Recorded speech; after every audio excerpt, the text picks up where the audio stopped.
Phil PM. Paranormal. The flying disc has been found. El mítico Chupacabras. Les enquêtes de Christian Page. Le 25 décembre dernier, c'était le jour de Noël, mais c'était aussi un grand jour pour l'astronomie parce que ce jour-là, le télescope spatial James Webb a été lancé avec succès depuis le centre spatial de Kourou en Guyane française. Et bien sûr, Christian Page s'intéresse beaucoup à la mission de ce télescope. Salut Christian. Salut Philippe. Hey, ça a été une grande journée, hein? Oui, effectivement, ça a été une grande journée.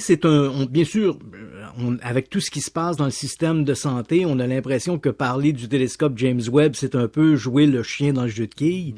Mais c'est vrai que ça, pour les amateurs d'astronomie, mais même en même temps pour l'humanité, je vais y venir, c'est aussi un moment très spécial, le lancement du James Webb. Bon, d'abord, James Webb, ça a été le deuxième administrateur de la NASA. C'est lui qui était là lorsqu'on a lancé les programmes des vols habités, donc Mercury, Gemini et l'émission Apollo. Donc, c'était tout à fait normal qu'on lui donne éventuellement, qu'on donne son nom à un télescope. Et donc, on lance le James Webb. C'était, comme tu l'as mentionné, le 25 décembre dernier, à partir du centre de Kourou en Guyane. La charge du télescope, c'est quand même un jouet de 10 milliards de dollars, qui est quand même énorme, 6500 kilos, une longueur de 12 mètres. Donc, il a été placé dans la coiffe d'une fusée Ariane. Il a été lancé et donc, depuis maintenant une dizaine de jours, il a eu le temps de déployer ses panneaux solaires, il a déployé son bouclier pour se protéger contre le soleil, il a aussi déployer son tripode qui se place comme devant le grand miroir. Oui, et c'était toutes des opérations complexes, Christian. Là, on le dit comme si on pesait sur un piton puis bang, ça se déploie, mais il y avait beaucoup d'inquiétudes là, chez les ingénieurs qui parrainent la mission. Tu as tout à fait raison, Philippe. Et n'eût été, si un de ces processus avait échoué, c'était toute la mission qui était compromise, là, toute la mission du James Webb. Donc, au moment où on se parle, il fonce à la vitesse de 4000 km à l'heure. Il va aller se placer dans un point qu'on appelle le point Lagrange 2, là, pour essayer on n'entrera pas trop dans le détail, mais disons que c'est un point dans l'espace où l'attraction de la Terre et l'attraction du Soleil se contrebalancent. Donc, tant et si bien que le James Webb ne sera pas ni attiré par la Terre, ni attiré par le Soleil, parce que, contrairement à son prédécesseur, le télescope Hubble, le télescope James Webb va se mettre en orbite autour du Soleil et non pas autour de la Terre. Il va donc tourner autour du Soleil comme les planètes, finalement. Donc, il va être plus loin de nous que le Hubble. Est-ce que ça va lui permettre d'aller voir plus loin encore dans l'infini et au-delà? Oui, donc on a un télescope qui sera 100 fois plus puissant que son prédécesseur Hubble. Il va avoir un spectre visuel dans l'infrarouge beaucoup plus grand que l'était Hubble. Et le point où il va être situé, ce sera à peu près, grosso modo, à 1,5 million de kilomètres de la Terre. C'est donc 4 fois la distance de la Terre à la Lune. Mais pourquoi? Évidemment, on pourrait se dire, oui, mais ça intéresse les amateurs d'astronomie.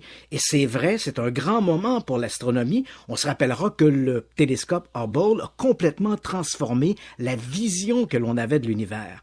Mais avec le James Webb, on va aller beaucoup plus loin que ça. Donc, sa première mission, c'est d'étudier les étoiles et les galaxies les plus anciennes de l'univers, l'univers qui est né selon l'hypothèse la plus largement admise dans le domaine de l'astrophysique, avec le Big Bang, cette grande explosion qui a créé toute la matière que l'on voit dans l'univers. Donc, on va étudier les premières galaxies, les premières étoiles, les plus anciennes.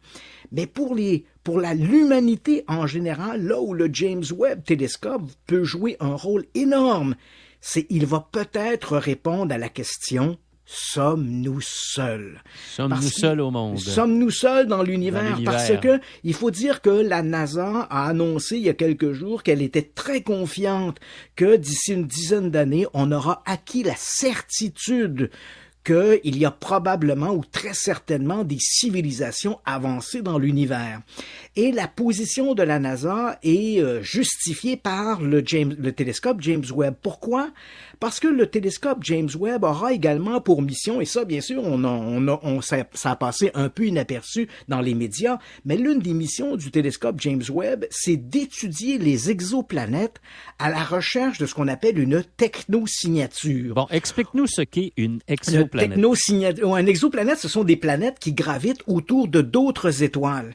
Hein, il faut pas remonter très très loin. Il y a 40 ou 50 ans, on ignorait s'il y avait des planètes qui gravitaient autour de d'autres étoiles. Nous avions notre Soleil, 9 planètes à l'époque. Hein, Pluton était une planète. Elle a été rétrogradée, donc on en a 8 maintenant. Mais on imaginait qu'il devait y avoir d'autres planètes autour de d'autres étoiles, mais on les voyait pas, on le savait pas, c'était très spéculatif. Aujourd'hui, on a identifié à peu près 5000 exoplanètes, et de ce nombre, évidemment, il y en a à peu près 70 qui sont dans des conditions assez proches de leur Soleil, pas trop loin. Donc, bref, des conditions qui permettraient l'évolution ou l'apparition de formes de vie sur ces planètes, donc des planètes qui ressemblent à la Terre. Quand on parle de trouver des formes de vie, de quoi on parle exactement? Est-ce qu'on pense qu'on va trouver des vrais extraterrestres là, on pense plutôt à de l'eau? Voilà, et là tu mets le doigt en fait sur la grande question, c'est-à-dire que déjà dans notre propre système solaire, on a plusieurs candidats à l'éclosion qui ont pu avoir de la vie. On le sait sur Mars, les robots trouvent des formes qui démontrent dans des roches de la matière qui montre qu'il y a pu y avoir un limon, qu'il y a pu y avoir de l'eau. On a également des lunes de Jupiter et des lunes de Saturne qui sont également de bonnes candidates pour qu'il y ait des formes de vie micro-organiques. Mais évidemment, pour toi et moi, c'est pas ça qu'on veut savoir. Y a-tu eu d'autres civilisations dans l'univers? Exactement. Entre guillemets, des petits bonhommes verts. On en a dessus. Et le James Webb Télescope va chercher des technosignatures. Qu'est-ce que c'est une technosignature? Si nous étions, nous, la Terre, observés par des extraterrestres, il pourrait se douter qu'il y a une civilisation sur la Terre. Pourquoi? En étudiant, par exemple, l'atmosphère de la Terre, on pourrait y découvrir des concentrations de gaz qui sont foncièrement liées à l'industrialisation. Donc, on pourrait se dire, ces quantités de gaz dans l'atmosphère ne peuvent pas exister de manière naturelle. Il faut donc que sur cette planète, il y ait une forme d'industrialisation, une forme de pollution, et cette pollution ne peut avoir été faite que par une civilisation intelligente. Si on écoutait également la Terre, on pourrait peut-être entendre une espèce de résidu électromagnétique qui est celui produit par nos communications radio ou toutes nos formes de télécommunication. Et c'est un peu la mission de James Webb. Il va regarder dans l'univers s'il ne voit pas dans des planètes que l'on dit de bonnes candidates à avoir des formes de vie, s'il n'y a pas justement des traces, entre guillemets, de pollution qui ne pourraient être produites que par une civilisation techniquement avancée. Et à ce moment-là, on aurait notre réponse, c'est que non seulement nous ne sommes pas seuls, mais il existe des civilisations techniquement avancées qui existent ailleurs dans l'univers. Ce qui, pour l'instant, ne demeure, bien sûr, qu'un purement spéculatif. C'est absolument fascinant. Puis, tu sais, même quand on s'intéresse peu à l'astronomie, c'est mon cas, je pense que toute cette histoire-là du télescope Webb, depuis le début, ça me passionne. J'ai surveillé le lancement, je suis l'évolution de la mission. C'est vraiment quelque chose de remarquable. Christian Page, merci d'avoir été avec nous aujourd'hui. Ça me fait plaisir. Salut, à une Ciao. prochaine.